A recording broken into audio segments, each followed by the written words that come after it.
4 দিনের সফরে রোববার উত্তরাঞ্চল যাচ্ছেন তারেক রহমান। 9 জেলায় অংশ নেবেন বিভিন্ন কর্মসূচিতে। নিরাপত্তা চেয়ে সরকারকে বিএনপির চিঠি। যারা কষ্ট করেছে, জীবন দিয়েছে, ত্যাগ স্বীকার করেছে, তাদের প্রতি সম্মান জানানো, সেই কাজগুলো উনি করছেন। এখন যখন ক্যাম্পেইনের সময় আসবে তখন উনি সেটা প্রস্তুতি দলের পক্ষ থেকে না হতে। সুষ্ঠু নির্বাচন নিয়ে শঙ্কা জামাতের। সরকার ইসির বিরুদ্ধে পক্ষপাতমূলক আচরণের অভিযোগ। পাতানো ভোট হলে গভীর সংকটে পড়বে দেশ। প্রশাসন যেভাবে একটা দলের আনুগত্য দেখাচ্ছে, এতেই আশঙ্কা তৈরি হয়েছে আগামী নির্বাচনটি কি আবার পাতানো নির্বাচন হবে। পাতানো নির্বাচন বাংলাদেশকে ধ্বংসের দিকে নিয়ে যাবে। দেখছিলেন প্রধান শিরোনাম। দুপুরের সময় সঙ্গে আছে আমি ইমদাদুল হক। এবার অন্যান্য শীর্ষ সংবাদ। হাড় কাঁপানো শীতে বিপর্যস্ত জনজীবন। নওগাঁয় মৌসুমের সর্বনিম্ন তাপমাত্রা 6.7 ডিগ্রি সেলসিয়াস। ঢাকার বাতাসে ক্ষুদ্র বিষাক্ত করার উপস্থিতি বাড়াচ্ছে স্বাস্থ্য ঝুঁকি। মাঝ আকাশে হঠাৎ অসুস্থ বিমানের যাত্রী। দ্রুত চিকিৎসায় লাহোর বিমানবন্দরে অবতরণ না করে ফ্লাইট ফেরানো হয় ঢাকায়। ভুক্তভোগীর মৃত্যুর পর তদন্ত কমিটি গঠন। যুক্তরাষ্ট্রে প্রবেশে দিতে হবে $15,000 পর্যন্ত জামানত। বাংলাদেশ সহ 38 দেশের নাগরিকদের জন্য নতুন ভিসা বন্ড নীতি 21 জানুয়ারি থেকে কার্যকর।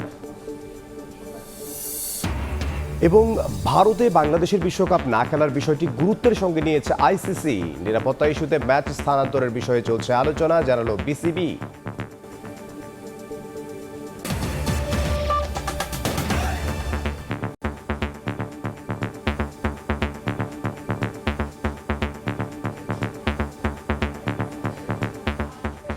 চার দিনের সফরে রোববার উত্তরাঞ্চলে যাচ্ছেন বিএনপির ভারপ্রাপ্ত চেয়ারম্যান তারেক রহমান। 9 জেলায় সফরে মাওলানা ভাসানী, আবু সাঈদ, নানি মরহুমা তৈয়বা মজুমদার সহ জুলাই শহীদদের কবর জিয়ারত করবেন তিনি। সফর নির্বিঘ্ন করতে সরকারের কাছে নিরাপত্তা সহায়তা চেয়েছে বিএনপি। দলটির নেতারা বলছেন, তারেক রহমানের এই সফর রাজনৈতিক নয়।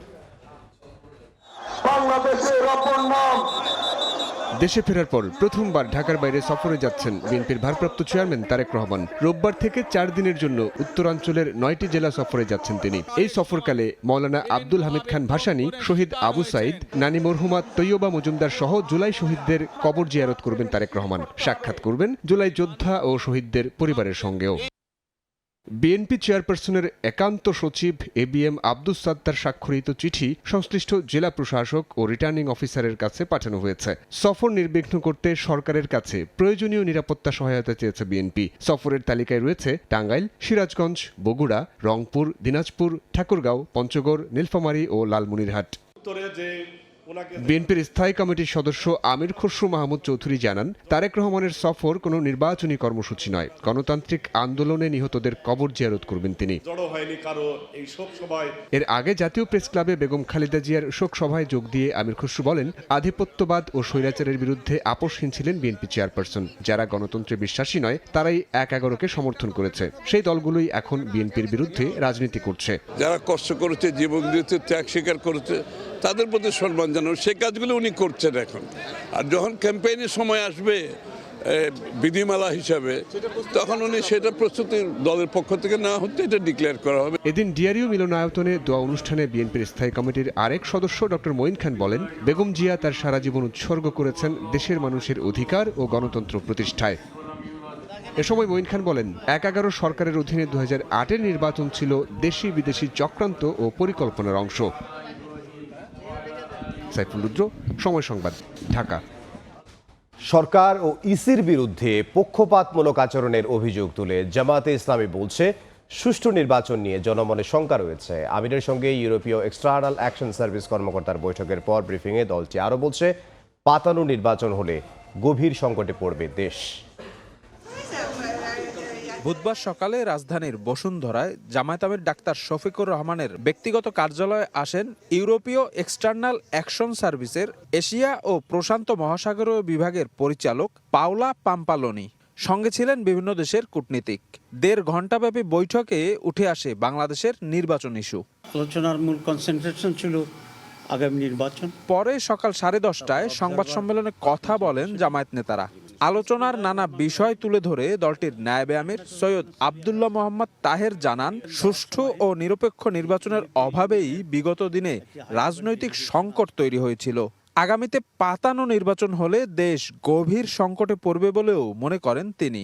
যেভাবে একটি বিশেষ দলের প্রতি ঝুঁকে পড়েছে এবং প্রশাসন যেভাবে একটা দলের আনুগত্য দেখাচ্ছে, এতেই আশঙ্কা তৈরি হয়েছে যে আগামী নির্বাচনটি কি আবার পাতানো নির্বাচন হবে।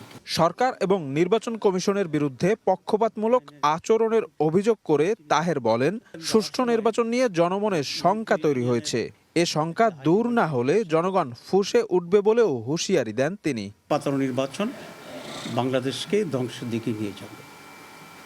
আমরা ইলেকশন কমিশন, গভর্নমেন্ট এবং অল আদার ইনভলভ অথরিটির কাছে আবেদন করি তারা যেন এখনই এ ব্যাপারে নিরপেক্ষ হয় এবং বাংলাদেশকে সেভ করার জন্য তারা ভূমিকা পালন করে।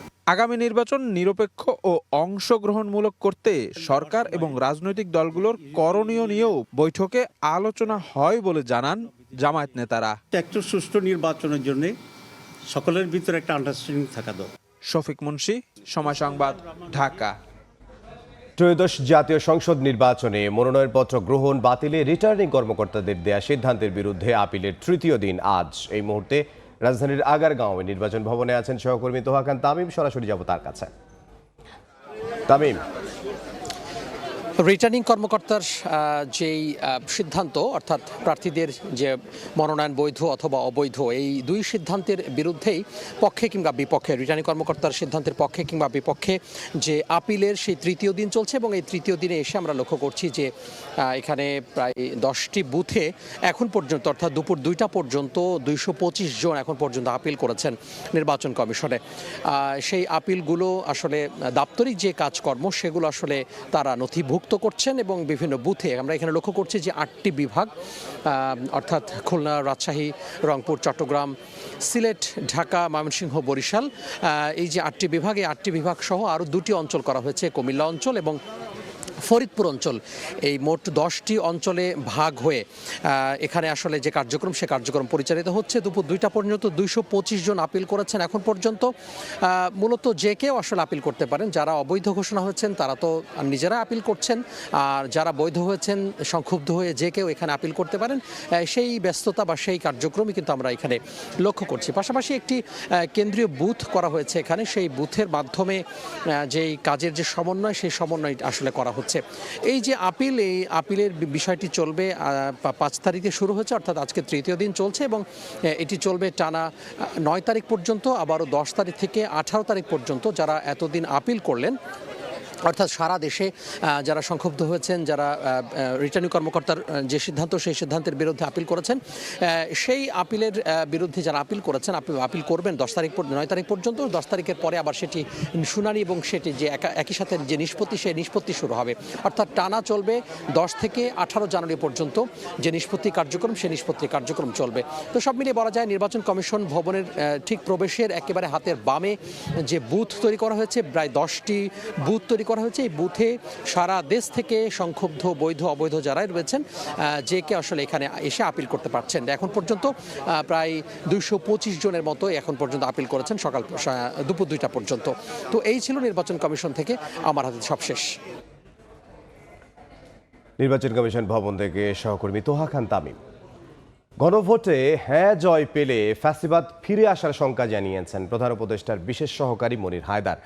বিষয়টি সাধারণ মানুষকে বোঝাতে নির্বাচন কমিশনকে ব্যাপক প্রচারণার পরামর্শ দিয়েছেন নৌ উপদেষ্টা সাখাওয়াত হোসেন।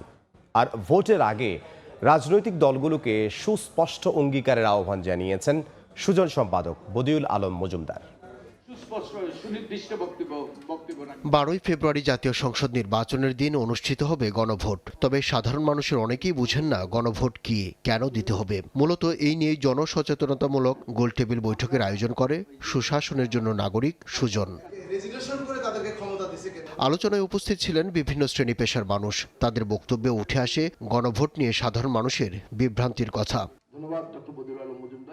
বক্তারা বলেন, গণভোট হাঁ জয়যুক্ত না হলে ব্যর্থ হবে সংস্কার কার্যক্রম। এজন্য রাজনৈতিক দলগুলোকে নির্বাচনের আগেই সুস্পষ্ট অঙ্গীকার করার আহ্বান তাদের। যদি এবারের গণভোট বিজয়ী না হয়, হাঁ জয়যুক্ত না হয়, হবে না, বাট আমি বলছি যদি না হয়, তাহলে একদম নিশ্চিন্ত থাকতে পারেন যে বাংলাদেশের ফ্যাসিবাদ আবার ফিরে আসবেই, কেউ ঠেকাতে পারবে না। যেহেতু দলগুলো জুলাই জাতীয় সনদ স্বাক্ষর করেছে এবং এটি বাস্তবায়নের অঙ্গীকার করেছে, তাই তারাও গণভোটের ব্যাপারে জনগণকে সচেতন করার জন্য কার্যক্রম পরিচালনা করবে। গণভোট নিয়ে বিভ্রান্তি দূর করতে নির্বাচন কমিশনকেই দায়িত্ব নিতে হবে বলে মনে করেন নৌ পরিবহন উপদেষ্টা সাখাওয়াত হোসেন। গণভোট হবে কন্ডাক্ট করার থেকে নির্বাচন কমিশন, এখানে সরকার বেশি কিছু করতে পারছে না, শিডিউল ডিক্লেয়ার হয়ে গেছে। কাজে আমি এই নির্বাচন কমিশনকে অনুরোধ করব যে আপনারা মোবিলাইজ করুন, আপনারা নিজেরা বাইরে যান। শুধু ভোট কেমন হবে, ভালো হবে খারাপ হবে সেটা না, গণভোটটা কিভাবে হবে এটা জনগণকে বোঝাবার চেষ্টা করেন। প্রয়োজন হলে আপনি অন্যদের সহযোগিতা দেন। যে অন্ধকারে ছিলেন, যে তিমিরে ছিলেন, সেই তিমিরে আবার চলে যাবেন, আবার ফ্যাসিজমের মধ্যে চলে যাবেন। এটা মানুষ চাইবে না, সুতরাং এটা প্রচার করতে হবে। আর আপনারা এই সজাগ থাকবেন, সজাগ না থাকলে আপনাদের কিছুই হবে না। এই যে ইটারনাল ভিজিলেন্স আমরা বারবারই বলছি, এই যে প্রাইস অফ লিবার্টি। রাজনৈতিক দলগুলো যেন গণভোট নিয়ে নেতিবাচক প্রচারণা না চালায়, বৈঠকে সেই আহ্বান জানান বক্তারা। আব্দুল্লাহ শাফি, সময় সংবাদ, ঢাকা। দুপুরের সময়ে আরও থাকছে। জকসুর ভোট গণনায় ধীরগতি, ৩৯টির মধ্যে ১৪ কেন্দ্রের ফল প্রকাশ। ছাত্রদল ছাত্র শিবির হাড্ডাহাড্ডি লড়াইয়ের আভাস, ভোট পড়েছে ৬০%-এর বেশি।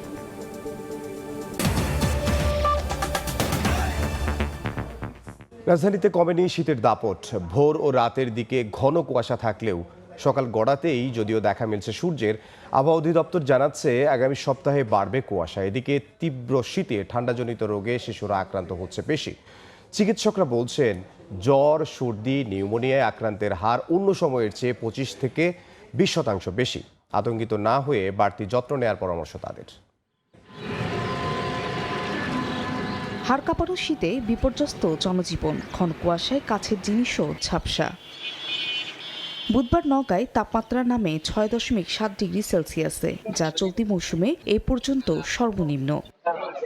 এদিকে কুয়াশার কারণে দিনের বেলায় বাধ্য হয়ে হেডলাইট জ্বালিয়ে সড়কে চলাচল করে যানবাহন। তীব্র ঠান্ডায় চরম বিপাকে পড়েন খেটে খাওয়া মানুষ। শরীর উষ্ণ রাখতে কেউ কেউ রাস্তার পাশেই খড়কুটো জ্বালিয়ে আগুনের তাপ নেন। ঠান্ডাতে কোনো কাজ করা যাচ্ছে না, খুব হাত পা অবেশ আছে, ঠান্ডা ধরে। 10 ফিট বা 15 ফিট সামনে দেখা যাচ্ছে না, টোটালি একেবারে দেখা যাচ্ছে না। এত তাপমাত্রা, আমার হাত পা ঠান্ডা বরফ হয়ে আসতেছে।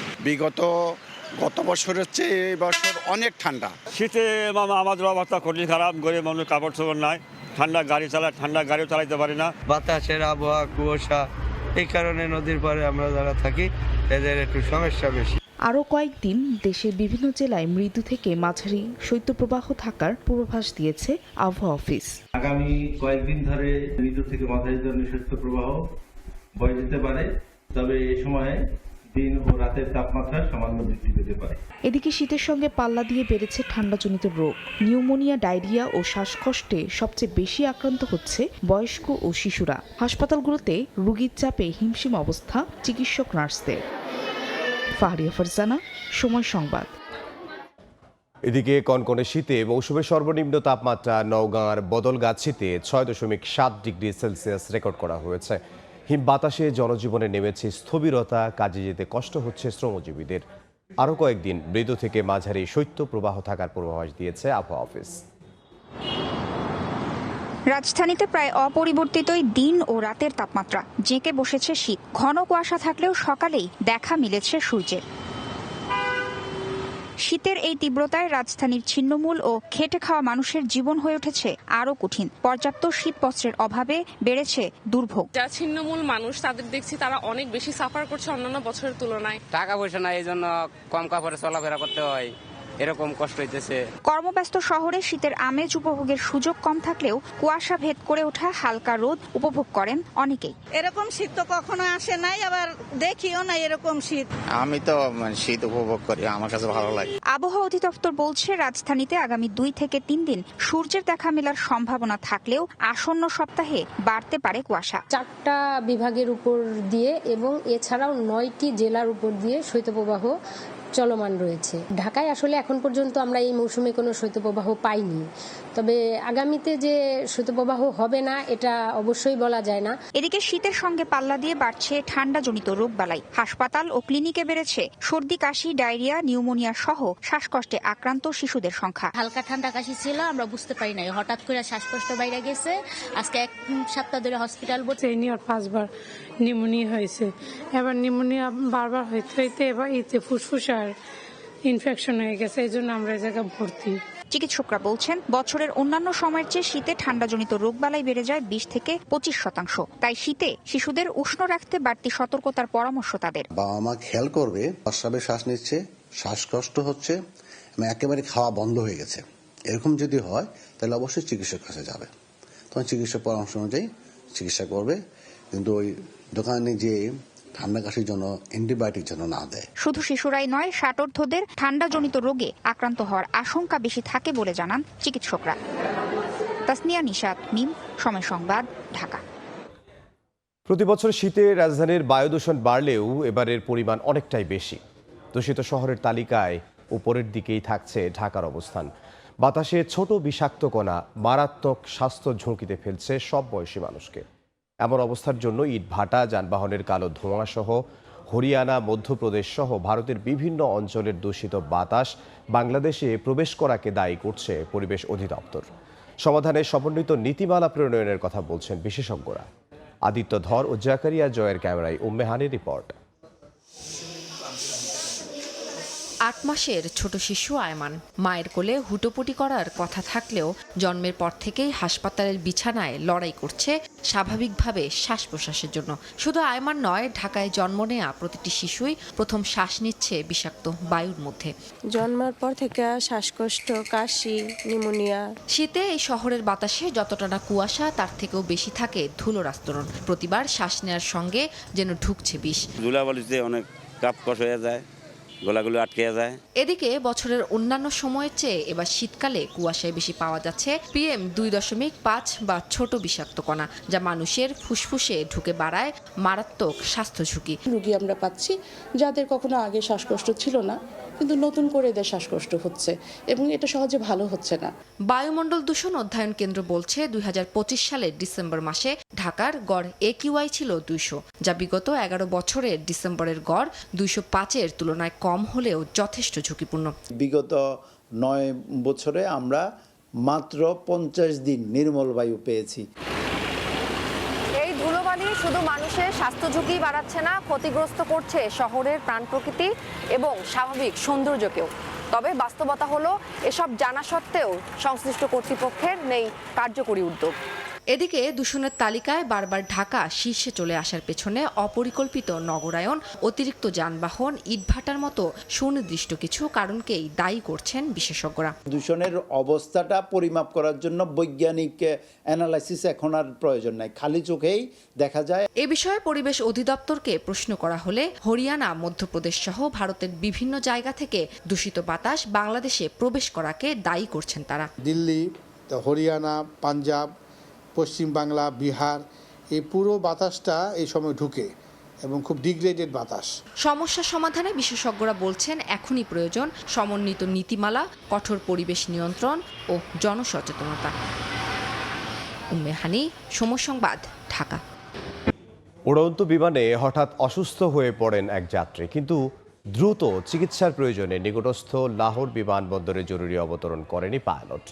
ফ্লাইট নিয়ে ফিরে আসেন ঢাকায়, সময় লাগে প্রায় 3 ঘন্টা। ততক্ষণে মারা যান ওই যাত্রী। ঘটনা তদন্তে কমিটি গঠন করেছে বিমান বাংলাদেশ। 31 ডিসেম্বর সিলেট ওসমানী বিমানবন্দর থেকে লন্ডনের উদ্দেশ্যে যাত্রা শুরু করে বিমান বাংলাদেশ এয়ারলাইন্সের ফ্লাইট বিজি 201। হঠাৎ বিমানে থাকা এক যাত্রী গুরুতর অসুস্থ হয়ে পড়েন। ততক্ষণে ফ্লাইটটির অবস্থান লাহোরে। কন্ট্রোল টাওয়ারের সঙ্গে যোগাযোগ করলে কাছাকাছি কোনো বিমানবন্দরে অবতরণের নির্দেশ দেওয়া হয়, কিন্তু নির্দেশ অমান্য করে পাইলট পাকিস্তানের আকাশসীমা থেকে ঢাকায় ফেরত আসেন। সময় লাগে প্রায় 3 ঘন্টা। দীর্ঘ সময় চিকিৎসা না পাওয়ায় বিমানেই ওই যাত্রী মারা যান। পরে আবহাওয়াজনিত কারণে বিমানটি ওই দিন আর লন্ডনে যেতে পারেনি। এতে দুর্ভোগে পড়েন অন্য যাত্রীরা। ঘটনার সঠিক তথ্য উদ্ঘাটনে বিমানের ফ্লাইট সেফটি প্রধান সহ 3 সদস্যের তদন্ত কমিটি গঠন করেছে কর্তৃপক্ষ। পাকিস্তানের আকাশে গিয়ে একজন যাত্রী অসুস্থ হয়ে পড়ে, তারপর মেডিকেল ডিক্লেয়ার করে ওই ফ্লাইটটা আবার ফেরত আসছে ঢাকায়। তো ওই বিষয়টা যাত্রী মনে হয় অসুস্থ যে যাত্রী ছিল সে মারা গেছে, এটা নিয়ে ইনভেস্টিগেশন একটা কমিটি গঠন করছে, তো তদন্ত হচ্ছে। সংশ্লিষ্ট যাত্রীর মেডিকেল ফিটনেস, ফ্লাইট ডাইভারশন বা ঢাকায় ফেরার সিদ্ধান্ত যৌক্তিক ছিল কিনা, ইনফ্লাইট ফার্স্ট এইড ব্যবস্থা সময় মতো নেওয়া হয়েছিল কিনা, বিষয়গুলো পর্যালোচনা করবে কমিটি। ইয়ানু শিফাত, সময় সংবাদ, ঢাকা। 7 জানুয়ারি ভারত বাংলাদেশ সীমান্ত প্রশ্নে এক শোকাবহ দিন। 2011 সালে কুড়িগ্রামের অনন্তপুর সীমান্তে বিএসএফ গুলি করে হত্যা করে কিশোরী ফেলানীকে। কাঁটাতারে ঝুলে থাকা সেই দেহ বিশ্বকে নাড়িয়ে দিয়েছিল। ফেলানী হত্যার বিচারের অপেক্ষায় এখনও তার বাবা মা। কিন্তু প্রশ্ন হলো, ফেলানীর পর কি থেমেছে সীমান্ত হত্যা, নাকি শুধু বদলেছে তারিখ আর নাম? সীমান্ত হত্যার বর্তমান বাস্তবতা নিয়ে আব্দুল্লাহ শাফির প্রতিবেদন। বিয়ে ঠিক 14 বছরের কিশোরী পা দেবে জীবনের নতুন অধ্যায়ে। সব আয়োজন সম্পন্ন হলেও তার সঙ্গে ঘটে যাওয়া ঘটনা যে পুরো বিশ্বকে নাড়িয়ে দেবে তা কে জানত। 2011 সালের 7 জানুয়ারি কুড়িগ্রামের অনন্তপুর সীমান্তে বিএসএফ এর গুলিতে প্রাণ হারায় ফেলানী খাতুন। কাঁটাতারে ঝুলে থাকা সেই মরদেহ দেখায় রাষ্ট্রের অসহায়ত্বের নগ্ন ছবি। বাংলাদেশে যে কোনো সরকার আসুক, এটা আমার দাবি, আমি বিচার চাই। ফেলানী বিচারটা আমি বেঁচে থাকতাম দেখতে চাই। কয়েক দফায় আসামি খালাস পাওয়ায় থমকে আছে ফেলানী হত্যা মামলার বিচার প্রক্রিয়াও। ঢাকার ডিপ্লোম্যাটিক জোনের ভারতীয় হাইকমিশনের পাশের এই সড়কটির নাম ফেলানী অ্যাভিনিউ। প্রশ্ন হচ্ছে, একটি সড়কের নামকরণেই কি সব দায় শেষ হয়ে যায়? সীমান্তে আজও যখন গুলি চলে, তখন এই সড়ক কি শুধুই কেবলমাত্র নাম ফলক হয়ে থাকে, নাকি প্রতিদিন প্রতি মুহূর্ত এইটাই মনে করিয়ে দেয় যে ফেলানী হত্যার বিচার আজও অসম্পূর্ণ? সিভিল সোসাইটির যে কন্ট্রিবিউশনটা বা মুভমেন্টটা আমাদের এদেশ থেকে এবং ওখান থেকেও, এদেরও কিন্তু এই ভয়েসটা রেইজ করা আমার মনে হয় প্রয়োজন। আমরা তো ইন্টারন্যাশনাল কমিউনিটিতে একটা রেসপন্সিবল মেম্বার, তো সেখানেও তো আমাদের একটা ভয়েস আছে। আমরা এই সবগুলাকে এক একটা করে যদি আমরা অ্যাড্রেস করতে পারি, আমার মনে হয় India is bound to response to this. Felani হত্যাকাণ্ডের পর সীমান্তে প্রাণঘাতী অস্ত্র ব্যবহার না করার বিষয়ে সিদ্ধান্ত হয়েছিল বিজিবি ও বিএসএফ এর মধ্যে। দুই দেশের রাজনৈতিক পর্যায়ের আলোচনাতেও সীমান্তে হত্যা শূন্যে নামিয়ে আনার প্রতিশ্রুতি দিয়েছিল ভারত, কিন্তু বাস্তবে তার প্রতিফলন দেখা যায়নি। ইন্ডিয়ার এই অ্যাটিচিউডটা কেন? চায়নাতে এরকম বর্ডার কিলিং হচ্ছে না, পাকিস্তানে এরকম বর্ডার কিলিং হয় না। এই নিরাপত্তা বিশ্লেষক বলছেন, সম্পর্কের ভালো মন্দ নয়, কঠোর অবস্থান নিতে না পারার ব্যর্থতা এবং বাংলাদেশের প্রতি ভারতের মানসিকতাই দায়ী। ওই মেন্টাল সাইকিটাও ডেভেলপ করে যে বাংলাদেশে এরা যারা আছে তাদের লাইফ খুব একটা ইম্পর্টেন্ট না, তারা প্রতিবাদ করতে পারবে না। বিশ্লেষকরা বলেন, সীমান্তে হত্যা কমিয়ে আনতে রাষ্ট্রকেই কঠোর পদক্ষেপ নিতে হবে। পিপলস ম্যান্ডেট নিয়ে আসা গভর্নমেন্টের। আব্দুল্লাহ শাফি, সময় সংবাদ, ঢাকা। টি-20 বিশ্বকাপ খেলতে ভারতে যাচ্ছে না বাংলাদেশ, এবং ভারতে যেতেই হবে বাংলাদেশকে। ক্রিকেনফো এমন দাবিকে ভিত্তিহীন বলছে বিসিবি। আইসিসির সঙ্গে আলোচনার পর বিসিবি জানিয়েছে, ভারতে বাংলাদেশের বিশ্বকাপ না খেলার বিষয়টি গুরুত্বের সঙ্গে নিয়েছে আইসিসি। সকাল সকাল ভারতীয় গণমাধ্যমে প্রোপাগান্ডা। আসন্ন টি-20 বিশ্বকাপে বাংলাদেশের ভেন্যু পরিবর্তনের অনুরোধ রাখেনি আইসিসি। বিষয়টি নিয়ে গতকালই অনলাইনে বিশ্ব ক্রিকেটের নিয়ন্ত্রক সংস্থার সঙ্গে বৈঠক করে বোর্ড। তার অফিসিয়াল বিবৃতি আসার আগেই পরিস্থিতি নিয়ে ধোঁয়াশা। একটু সময় নিলেও টি-20 বিশ্বকাপ ইস্যুতে আইসিসির সঙ্গে কি আলোচনা হয়েছে তা জানালো ক্রিকেট বোর্ড। বিসিবির স্পষ্ট বার্তা, ভারতে বাংলাদেশের টি-20 বিশ্বকাপ খেলতে না যাওয়ার সিদ্ধান্ত যথেষ্ট গুরুত্বের সঙ্গে নিয়েছে আইসিসি। একই সঙ্গে আলোচনা চলছে নিরাপত্তা ইস্যুতে ম্যাচ অন্যত্র সরিয়ে নেয়ারও।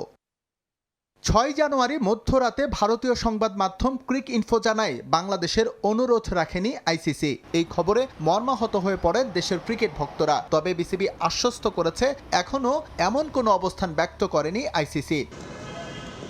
বিসিবির সঙ্গে বিসিসিআই টানাপোড়েনের সূত্রপাত মোস্তাফিজের আইপিএল থেকে বাদ দেয়া নিয়ে। যৌক্তিক কারণ ছাড়াই কাটার মাস্টারকে কলকাতা নাইট রাইডার্সকে ছেড়ে দেওয়ার নির্দেশ দেয় বিসিসিআই। তার প্রেক্ষিতে নিরাপত্তার কারণ দেখিয়ে ভারতে টি-20 বিশ্বকাপ খেলতে যেতে অস্বীকৃতি জানায় বিসিবি। এস এম ইকবাল, সময় সংবাদ। দুপুরের সময় আরও থাকছে।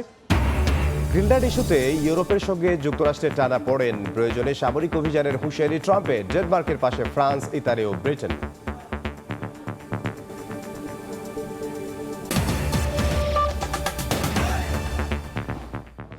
জাকসু নির্বাচনের সবশেষ খবর জানাতে আমাদের সহকর্মী নাইম রয়েছেন সেখানে, আর জগন্নাথ ইউনিভার্সিটি ক্যাম্পাসে আমরা সরাসরি যাচ্ছি সেখানে।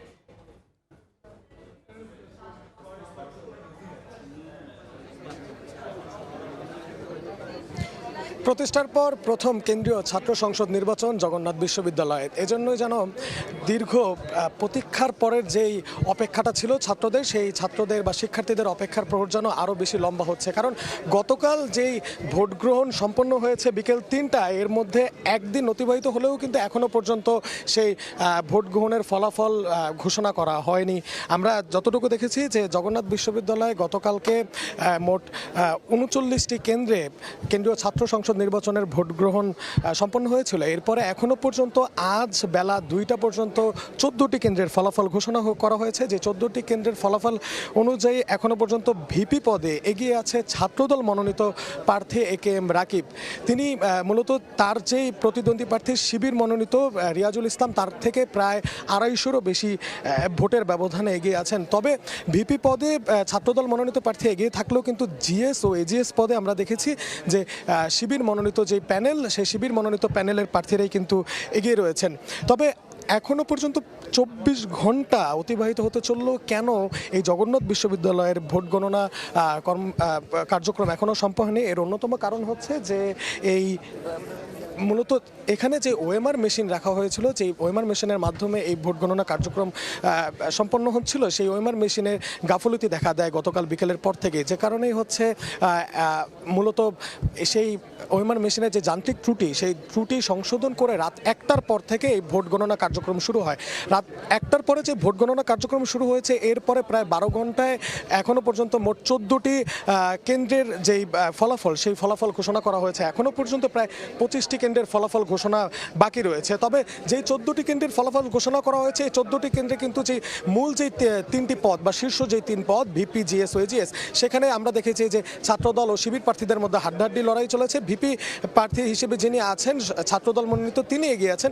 অন্যদিকে জিএস ও এজিএস মনোনীত যে প্রার্থী আছেন শিবির মনোনীত, তারা এগিয়ে আছেন। অন্যান্য যে পদগুলো রয়েছে সেই পদগুলোতে আমরা দেখেছি যে শিবির ও ছাত্রদলের প্রার্থীদের মধ্যে এক ধরনের হাড্ডাহাড্ডি লড়াই চলছে। তো এই ছিল আমার কাছে জগন্নাথ বিশ্ববিদ্যালয়ের কেন্দ্রীয় ছাত্র সংসদ নির্বাচনের সবশেষ পরিস্থিতি। জগন্নাথ বিশ্ববিদ্যালয় থেকে সহকর্মী নাইম হাসান।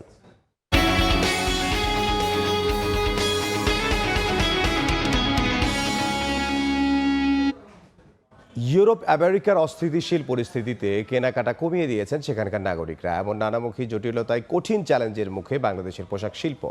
মার্কিন ট্যারিফ পরিশোধে বিদেশি বায়াররা যেমন সিদ্ধান্তহীনতায় রয়েছেন, তেমনি বাংলাদেশের সংসদ নির্বাচন নিয়ে কিছুটা উত্তেজনা থাকায় অর্ডার ক্রমশ কমছে। তবে নির্বাচনের পর স্থিতিশীল পরিস্থিতিতে অর্ডার বাড়বে বলে আশা ব্যবসায়ীদের। নুরজামাল আতিকের ক্যামেরায় বিস্তারিত জানাচ্ছেন কমল দে। চলতি অর্থ বছরের ৬ মাসের মধ্যে জুলাই মাসে রেকর্ড ২৫% প্রবৃদ্ধিতে প্রায় ৪ বিলিয়ন মার্কিন ডলারের পণ্য রপ্তানির পরপরই মার্কিন ট্যারিফ জটিলতার কবলে পড়ে বাংলাদেশের গার্মেন্টস সেক্টর। আপাতত ট্যারিফ সংকটের সমাধান হলো পরবর্তী বাকি ৫ মাসে রপ্তানি আয় কমার সঙ্গে সঙ্গে প্রবৃদ্ধিও কমেছে। ডিসেম্বরে যেটা আমরা ফাইনাল রিপোর্টটা ইপিপি থেকে পেয়েছি, সেখানের মধ্যে আমরা মাইনাসের দিকে আছি।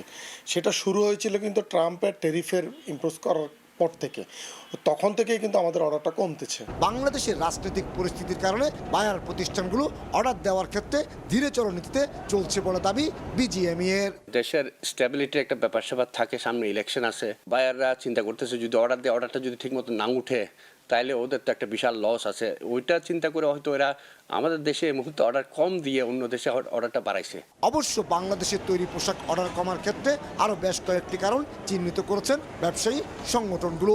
এর মধ্যে ইউরোপীয় আমেরিকার মতো ক্রেতা দেশগুলোতে চলমান অর্থনৈতিক অস্থিরতাও অন্যতম কারণ। যুদ্ধ বিদ্রোহ বিভিন্ন ধরনের অস্থিরতার কারণে, একটা অর্থনৈতিক মন্দার কারণে কিন্তু ওরাও কম কিনেছে। ২০২৪-২৫ অর্থ বছরে ৩৯.34 বিলিয়ন মার্কিন ডলারের তৈরি পোশাক রপ্তানি করেছেন বাংলাদেশের গার্মেন্টস মালিকেরা।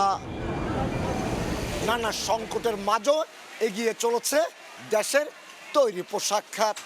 এখন মার্কিন ট্যারিফ সহ নানা জটিলতায় যে সংকট সৃষ্টি হয়েছে, আগামীতে তা কেটে যাবে এবং বাংলাদেশের গার্মেন্টস সেক্টর আগের পর্যায়ে পৌঁছাবে, এমনটি বলছেন গার্মেন্টস মালিকেরা। চট্টগ্রামের বায়েজিদ শিল্পাঞ্চল থেকে কমল দে, সময় সংবাদ। আগামী অর্থবছর থেকে অনলাইনে ভ্যাট রিটার্ন দাখিল বাধ্যতামূলক করা হবে। এজন্য সব জটিল আইন সংশোধনের কাজ চলছে বলে জানিয়েছেন এনবিআর চেয়ারম্যান। পাশাপাশি কাগজ নির্ভরতা কমিয়ে ভ্যাট রিফান্ড প্রক্রিয়াকে ডিজিটাল করেছে সংস্থাটি। আয়কর ও কাস্টমস শুল্ক সহ অন্য কর রিফান্ডও অনলাইন করার কথা জানিয়েছে এনবিআর। রাজস্ব বাড়াতে আদায় পদ্ধতি সম্পূর্ণ অটোমেশনের পথে যাচ্ছে জাতীয় রাজস্ব বোর্ড এনবিআর। চলতি অর্থবছর থেকেই অনলাইনে আয়কর রিটার্ন দাখিল বাধ্যতামূলক করা হয়েছে। এরই ধারাবাহিকতায় আগামী অর্থবছর বাধ্যতামূলক করা হচ্ছে অনলাইনে ভ্যাট রিটার্ন দাখিলও। ভ্যাটের আইনে অনলাইন রিটার্ন কম্পালসারি করার কোনো বিধান ছিল না, যেটা আমাদের ট্যাক্স আইনে থাকার কারণে আমরা দ্রুত করতে পেরেছি। আগামী বছরে আমরা প্ল্যান করেছি যে আমাদের ভ্যাটের আইনেও কম্পালসারি ই রিটার্নের সিস্টেমটা চলে আসবে। এনবিআর আয়োজিত অনুষ্ঠানে জানানো হয়, এরই মধ্যে ভ্যাট নিবন্ধিত প্রতিষ্ঠানের সংখ্যা 7.5 লাখ ছাড়িয়েছে। বিপরীতে রিফান্ড আটকে আছে প্রায় 1500 কোটি টাকা, যা ফেরত দিতে ব্যবসায়ীদের ঝক্কি কমাতে চায় এনবিআর। এখন থেকে অনলাইনেই সরাসরি গ্রহীতার অ্যাকাউন্টে পৌঁছে যাবে রিফান্ড। জনগণের যে ভোগান্তিটা হয়, আমি বলেছি যে আগে আমরা অটোমেট করব, আমরা কাগজের কোনো রিফান্ড দিব না, তারপরে আমরা এটা চালু করব, এবং সেই লক্ষ্যে একটু সময় লেগেছে, বাট আলটিমেটলি আজকে থেকে শুরু হচ্ছে। চেয়ারম্যান জানান, আয়কর ও কাস্টমস শুল্ক সহ অন্যান্য করের রিফান্ডও আটকে আছে প্রায় 2500 কোটি টাকার মতো। ধাপে ধাপে এগুলো অনলাইন পদ্ধতিতে রিফান্ড করার কথা জানান এনবিআর চেয়ারম্যান। সব মিলে 4000 কোটি টাকা কম আমি দেখি। ট্যাক্স পেয়ার তার নিজের ব্যাংক অ্যাকাউন্ট ডিটেলস দিবে, সেটা আমাদের রেকর্ডে থাকবে। ট্যাক্স পেয়ার নিজেই শুধুমাত্র আমি রিফান্ড চাই বাটনে ক্লিক করলে ওনার কাজ শেষ। এরপরের কাজগুলো হচ্ছে আমাদের এন্ডে। অনলাইনে ভ্যাট রিফান্ড চালুর প্রথম দিনেই 115টি আবেদন জমার তথ্য দিয়েছে এনবিআর, যার পরিমাণ 124 কোটি টাকা। এখানে সময় ক্ষেপণ করার কারো কোনো সুযোগ থাকবে না। এম এস আরিফিন, সময় সংবাদ, ঢাকা। প্রথমবারের মতো কক্সবাজার বিমানবন্দরে অনুষ্ঠিত হলো নিরাপত্তা মহড়া। জরুরি পরিস্থিতিতে উদ্ধার অভিযানের সক্ষমতা ঝালাই করতে এমন মহড়া বলে জানায় বেসামরিক বিমান চলাচল কর্তৃপক্ষ। 8 জন যাত্রী ও 2 জন কেবিন ক্রু নিয়ে যাত্রা শুরু করবে ব্লু ওয়েভ এয়ারওয়েজ। হঠাৎ খবর আসে বিমানে শক্তিশালী বোমা রাখা আছে। সঙ্গে সঙ্গে বাইরে থেকে ঘিরে ফেলে বিমান বাহিনী, সেনাবাহিনী, পুলিশ, এপিবিএন, র্যাব, আনসার ও বেসামরিক বিমান চলাচল কর্তৃপক্ষ। শুরু হয় উদ্ধার অভিযান। কয়েক মিনিটের রুদ্ধশ্বাস অভিযানে একে একে উদ্ধার করা হয় যাত্রী ও ক্যাবিন ক্রু। এরই মধ্যে এক যাত্রী অসুস্থ হয়ে পড়লে দ্রুত তাকে বিমান বাহিনীর হেলিকপ্টারে করে পাঠানো হয় হাসপাতালে। এরপর বোম ডিসপোজাল ইউনিটের নেতৃত্বে বোমাটি উদ্ধার ও নিষ্ক্রিয় করা হয়। তবে পুরো ঘটনা বাস্তবে নয়, জরুরি মহড়ার চিত্র। কক্সবাজার বিমানবন্দরে প্রথমবারের মতো বুধবার সকালে বেসামরিক বিমান চলাচল কর্তৃপক্ষ সফলভাবে মহড়া চালায়। এরকম একটা ক্রাইসিস মোমেন্টে কিভাবে তারা একসঙ্গে কাজ করবে, এই যে কোঅর্ডিনেশন, কোঅপারেশন অ্যান্ড নিজেদের মধ্যে কমিউনিকেশন, এই জিনিসটা সেট আপ করবে। যাত্রীদের নিরাপত্তা ও সেবা নিশ্চিত করাই মহড়ার উদ্দেশ্য বলে জানান কর্মকর্তারা। মূল লক্ষ্য হচ্ছে বোমা হামলা বা যে কোনো সন্ত্রাসী কর্মকাণ্ড থেকে রক্ষা করার সক্ষমতা যাচাই করা। কক্সবাজার বিমানবন্দরে প্রতিদিন সামরিক, বেসামরিক 60টি বিমান ওঠানামা করে। সুজাউদ্দিন রুবেল, সময় সংবাদ, কক্সবাজার। সুন্দরবনের গহীনে হরিণ ধরার ফাঁদে আটকা পড়া বাঘটি উদ্ধারের পর দেয়া হচ্ছে চিকিৎসা। খুলনার বন্যপ্রাণী ও প্রকৃতি সংরক্ষণ উদ্ধার কেন্দ্রের 5 সদস্যের বিশেষজ্ঞ চিকিৎসক দলের অধীনে নিবিড় পর্যবেক্ষণে রয়েছে বাঘটি। চিকিৎসকরা জানিয়েছেন 2 সপ্তাহের মধ্যে পুরোপুরি সুস্থ হওয়ার পর বাঘটিকে সুন্দরবনে অবমুক্ত করা হবে। আব্দুল্লাহ আল মামুন রুবেলের প্রতিবেদন। বনের গহীনে যে বাঘের গর্জন করার কথা, সেই বাঘ এখন বন্যপ্রাণী ও প্রকৃতি সংরক্ষণ উদ্ধার কেন্দ্রে চিকিৎসাধীন। সুস্থ হয়ে ওঠার চেষ্টায় 2 দিন পর খাওয়া শুরু করেছে প্রাণীটি। গাজীপুর সাফারি পার্কের 5 সদস্যের চিকিৎসক দলের অধীনে চলছে তার চিকিৎসা। ফাঁদে আটকা পড়ে বাঘটির সামনের বাঁ পায়ে ক্ষতিগ্রস্ত হয়। দীর্ঘ সময় না খেতে পেরে শারীরিকভাবেও দুর্বল হয়ে পড়ে। তবে চিকিৎসকদের চেষ্টায় ফিরে পেতে শুরু করেছে তার স্বাভাবিক আচরণ। বুধবার সকাল থেকে তার স্বাভাবিক ক্ষিপ্রতা দেখানো শুরু হয়েছে। পায়ের ক্ষতটাও অনেকটা সেরে উঠেছে। ধীরে ধীরে খাবারের পরিমাণও বাড়ছে। চিকিৎসকরা জানিয়েছেন আপাতত নিবিড় পর্যবেক্ষণে থাকবে স্ত্রী বাঘটি। পুরোপুরি সুস্থ হতে 2 সপ্তাহ সময় প্রয়োজন। যখন উদ্ধার করা হয় তখন তার অবস্থা বেশ সংকটাপন্ন ছিল, ডিহাইড্রেট ছিল। এখনও মনে হচ্ছে যে জ্ঞানহীন পর্যায়ে যায়নি, বা বাঘ পানার আছে। আমাদের দেখে সে তার যে আগ্রাসী আচরণ হাত পা নাচছে এবং সে কিছুটা মুভ করছে। বন বিভাগ জানিয়েছে সুস্থ হওয়ার পর সুন্দরবনে অবমুক্ত করা হবে বাঘটিকে। এ ঘটনার পর হরিণের ফাঁদ পাতা সহ অন্যান্য অপরাধ রোধে আরও তৎপর হওয়ার কথা জানিয়েছে তারা। এর পেছনের অপরাধী যারা তাদের ধরার ব্যাপারে আমাদের তৎপরতা আরও বাড়িয়ে দিচ্ছি এবং এটি কোনো মতেই আমাদের ছাড় দেওয়া হবে না। সুন্দরবন পূর্ব বন বিভাগের সরকিখাল এলাকায় শিকারীদের পেতে রাখা হরিণ ধরার ফাঁদে গত ৩ জানুয়ারি আটকে যায় বাঘটি। পরদিন স্থানীয়দের মাধ্যমে তা জানতে পেরে বন বিভাগের কর্মকর্তারা বাঘটি উদ্ধার করে চিকিৎসার জন্য নিয়ে যান খুলনার বন্যপ্রাণী ও প্রকৃতি সংরক্ষণের উদ্ধার কেন্দ্রে। আব্দুল্লাহ আল মামুন রুবেল, সময় সংবাদ, খুলনা।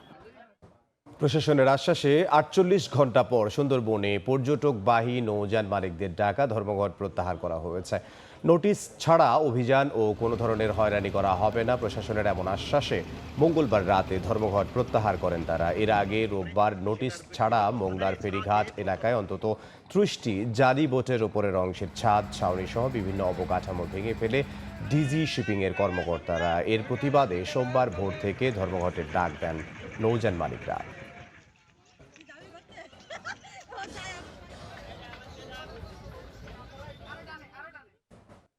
দেশের বাইরের খবর, যুক্তরাষ্ট্রে প্রবেশে বাংলাদেশ সহ ৩৮ দেশের নাগরিকদের জন্য ভিসা প্রক্রিয়া কঠিন করেছে ট্রাম্প প্রশাসন। দেশটিতে ভ্রমণে $১৫,০০০ বা ১৮ লাখ টাকা পর্যন্ত জামানত দিতে হবে। ২১ জানুয়ারি থেকে নতুন এ ভিসা নীতি কার্যকর হবে। যুক্তরাষ্ট্র থেকে সে খবর জানাচ্ছেন হাসানুজ্জামান সাকি। মাত্র একদিন আগের ঘটনা। মার্কিন প্রেসিডেন্ট ডোনাল্ড ট্রাম্প ট্রুথ সোশ্যালে জানিয়েছিলেন অন্যান্য অনেক দেশের মতো যুক্তরাষ্ট্রে বসবাসরত বাংলাদেশিরাও অনেক বেশি সরকারি সুযোগ সুবিধা নিয়ে থাকেন, আর এটি শতকরা হিসেবে প্রায় ৫৫% বাংলাদেশি পরিবার। মঙ্গলবার মার্কিন পররাষ্ট্র দফতর ভিসা বন্ডের আওতায় পড়া দেশগুলোর হালনাগাদ তালিকা প্রকাশ করেছে।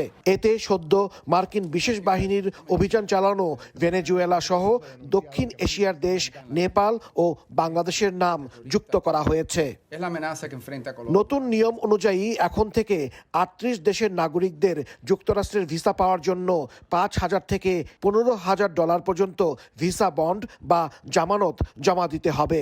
মার্কিন পররাষ্ট্র দপ্তর জানিয়েছে, কোনো আবেদনকারী ভিসার জন্য যোগ্য বিবেচিত হলেও কনসুলার অফিসার চাইলে তার উপর এই বন্ডের শর্তারোপ করতে পারেন। বন্ডের অর্থ যুক্তরাষ্ট্রের অর্থ মন্ত্রণালয়ের অনলাইন প্ল্যাটফর্ম পে.গভ এর মাধ্যমে জমা দিতে হবে। পররাষ্ট্র দপ্তর জানিয়েছে, বন্ডের টাকা স্থায়ীভাবে কেটে রাখা হবে না। এটি একটি ফেরতযোগ্য জামানত। কেউ যদি নির্ধারিত সময়ের বেশি যুক্তরাষ্ট্রে অবস্থান করেন বা স্ট্যাটাস পরিবর্তনের আবেদন করেন, তবে সেই জামানতের টাকা বাজেয়াপ্ত করা হবে। হাসানুজ্জামান সাকি, সময় সংবাদ, যুক্তরাষ্ট্র। গ্রিনল্যান্ড ঘিরে যুক্তরাষ্ট্রের সঙ্গে উত্তেজনা বাড়ছে ইউরোপের। দ্বীপটি দখলে নিতে ট্রাম্পের পরিকল্পনার তীব্র বিরোধিতা করেছেন ইউরোপীয় নেতারা। ফ্রান্স, জার্মানি, যুক্তরাজ্য, ইতালি সহ বিভিন্ন দেশ একাত্রা হয়ে ডেনমার্ককে সমর্থন জানিয়েছে। ইউরোপের সমালোচনা উড়িয়ে দিয়ে হোয়াইট হাউস জানিয়েছে, গ্রিনল্যান্ড দখলে নিতে সামরিক শক্তির ব্যবহার সহ বিকল্প কৌশল নিয়ে ভাবছেন ডোনাল্ড ট্রাম্প।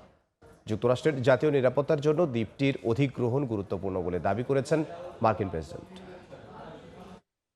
ভেনেজুয়েলায় যুক্তরাষ্ট্রের সামরিক অভিযানের পর গ্রিনল্যান্ড অধিগ্রহণের বিষয়টি আবারও আলোচনায় এসেছে।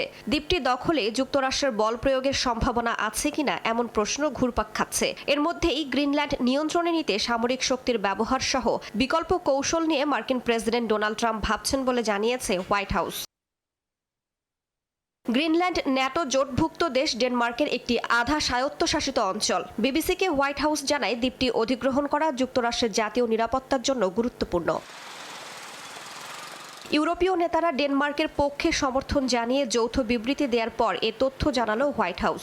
মঙ্গলবার 6টি ইউরোপীয় মিত্রদেশ ডেনমার্কের প্রতি সমর্থন জানায়। যুক্তরাজ্য, ফ্রান্স, জার্মানি, ইতালি, পোল্যান্ড, স্পেনের নেতারা যৌথ বিবৃতিতে বলেন, দ্বীপটির ভবিষ্যৎ নির্ধারণে শুধু ডেনমার্ক ও গ্রিনল্যান্ডের জনগণই সিদ্ধান্ত নিতে পারে। বিবৃতিতে দেশগুলো জাতিসংঘ সনদের নীতিমালা মেনে চলারও আহ্বান জানায়। গ্রিনল্যান্ডে উচ্চ পর্যায়ের প্রতিনিধি পাঠানোর ঘোষণা দিয়েছে কানাডাও।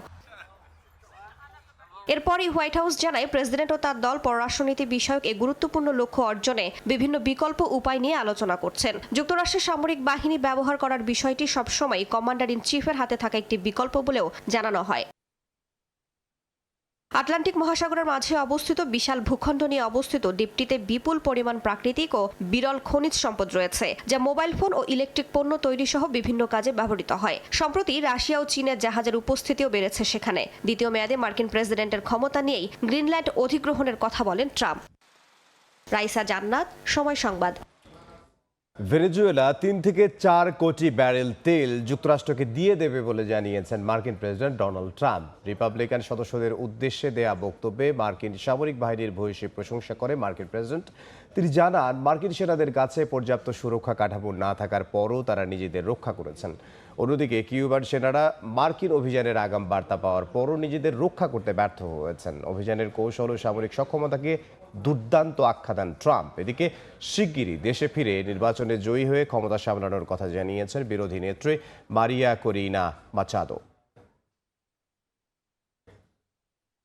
খেলার খবর। স্প্যানিশ সুপার কাপের ফাইনালে যাওয়ার লড়াইয়ে রাতে অ্যাথলেটিকো বিলবাওয়ের মুখোমুখি হবে বার্সেলোনা। আর ইপিএল এ আলাদা ম্যাচে মাঠে নামবে ম্যান ইউনাইটেড, চেলসি ও ম্যান সিটি।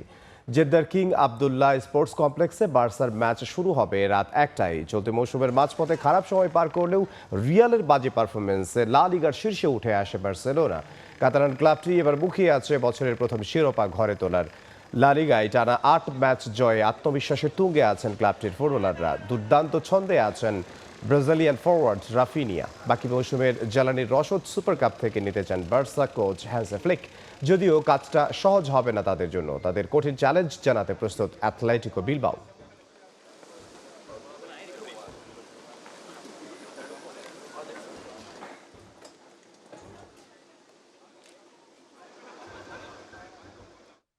এ পর্যায়ে শীর্ষ সংবাদগুলো জানিয়ে দিচ্ছি আরও একবার।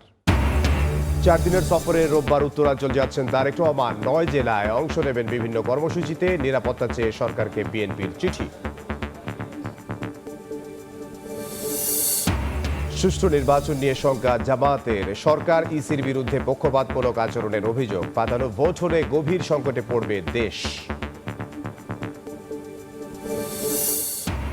এবং বিশ্বকাপ খেলতে বাংলাদেশকে ভারতেই যেতে হবে। ক্রিকেট বোর্ড দাবি ভিত্তিহীন বলছে বিসিবি। নিরাপত্তা ইস্যুতে ম্যাচ স্থানান্তর নিয়ে আইসিসির সঙ্গে চলছে আলোচনা।